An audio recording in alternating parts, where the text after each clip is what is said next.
Hi, this is Jason Nickleby, Coordinator of Officials with the Minnesota State High School League, and this is basketball officiating training tape number 2.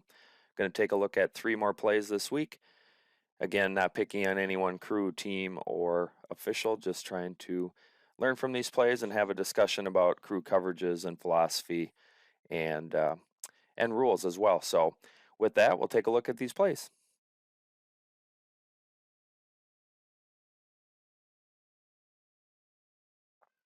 On this play, I want to talk about court coverage and then our positioning as it relates to being the center or even a trail and a two-person. So you see on this play, we have a drive to the basket, starts down that right lane line, and we have some contact, and we have an N1. So I'm good there. Definitely a foul on this defensive player. Comes from behind, doesn't have legal guarding position, displaces the shooter, and we have pretty good patience. The whistle doesn't go until the ball's on the way up. We probably could maybe even wait another tick and be in good shape as far as our patience goes. But overall, good patience, a nice call, definitely a foul. But something to consider is leads. Remember, if we have a traditional block charge type play where we have a potential for an arc involved blocking foul, then we would have the whole paint for the lead as their primary. Now, if we don't have that, which is the case here, we just have a typical pushing type foul, then we are going to draw a line right down the middle of the paint, and the center would take everything towards their side from the middle of the lane line over, or the middle of the lane over rather, and then the lead would take the other half. So this does go down the C side of the lane.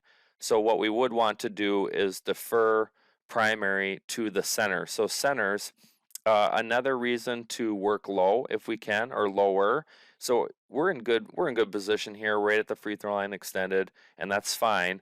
But if we take another step down towards the end line, we're going to be in really good position to view this contact, and then we would be able to have a whistle from C. But if you look here, the center is kind of looking through number 15, a little bit more difficult to pick this up.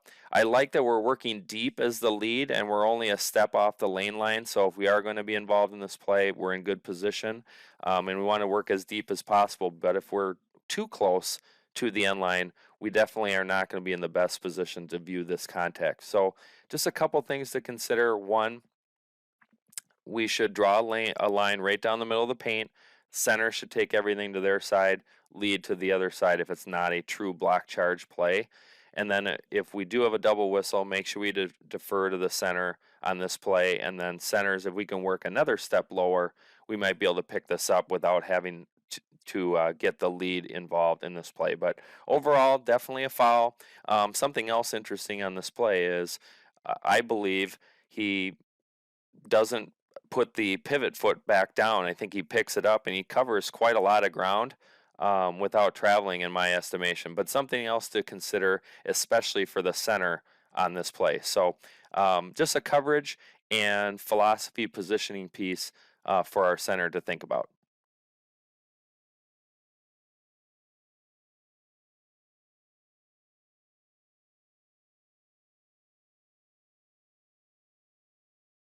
On this one, we have a transition play, and you'll see we end up having pretty much 1-on-3. There's kind of a second offensive player off to the bottom side of the screen, but it's really a 1-on-2, 1-on-3 transition. So from a restricted arc perspective, remember when we have an odd person break, we're talking 5-on-4, 4-on-3, 3-on-2, 2-on-1.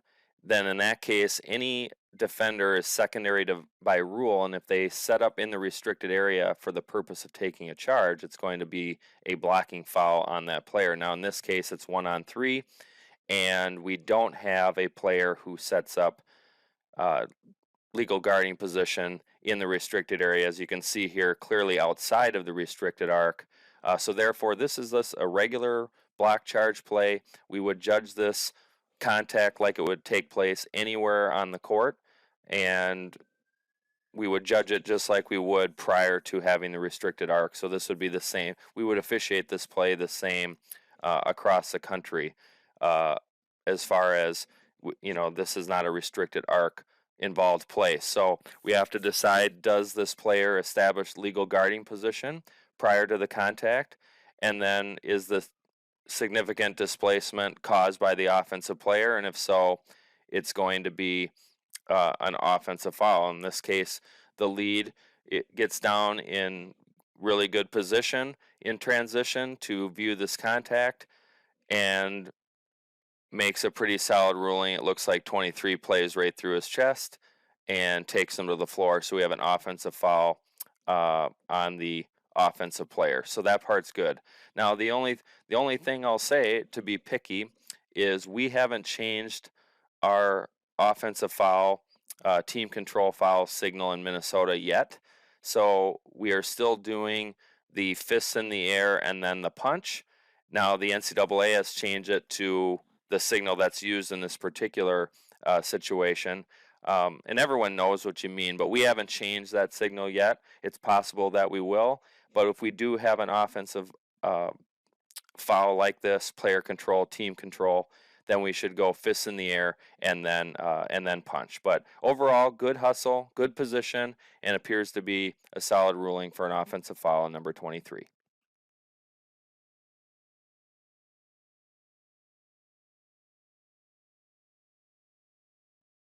On this last play, I want us to consider a couple things. First, if you take a look at the initial drive to the end line, there's some contact with that defensive player's left arm, but this really is truly a flop. We don't have a flop, so if they're not in legal guarding position and they cause contact, then it's going to be a defensive foul, but they don't cause any displacement by the offensive player, so I would say this is not anything we would call, but just something to be aware of, that we shouldn't put air in the whistle for an offensive foul on contact like this. So we do a nice job of passing on this contact, so that part is good.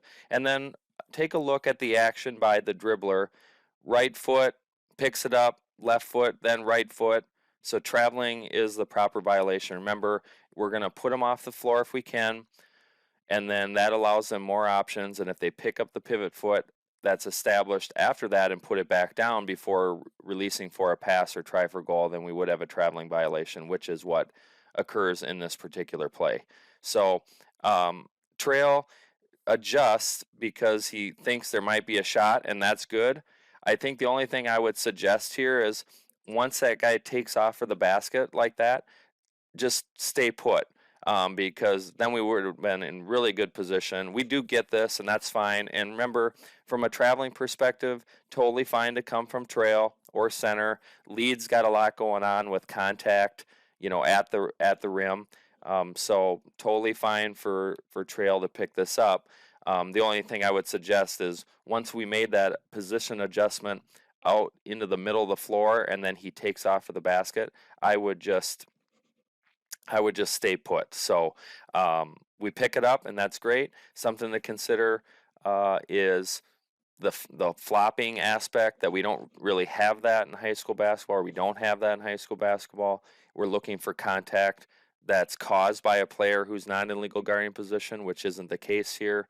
And then we properly pick up the traveling violation on this play. So a couple different aspects, positioning, and then as well as philosophy and how we handle these types of plays from a contact rule perspective. So nicely handled by the crew here.